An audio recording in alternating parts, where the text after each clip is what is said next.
என்னம்மா இப்படி கிடக்குறான்? என்னாச்சு இவனுக்கு? காலேஜ் எதுவும் லீவா? ஒன்னும் புரியலையே. உடம்பு எதுவும் சரியில்லையா? டாக்டருக்கு வேணா ஃபோன் பண்ணலாமா?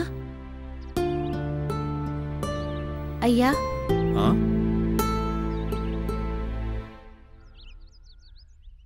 அது ஏமா இப்படி கிடக்குறான்? என்னாச்சு? ஆஹா, நைட்டு ஏதோ பர்த்டே பார்ட்டியா, அதான் இன்னும் எந்திரிக்கல. நீங்கள் ஒன்றும் பயப்படாதீங்க. சுரேஷ் எந்திரிச்சிடும், நான் பார்த்துக்கிறேன்.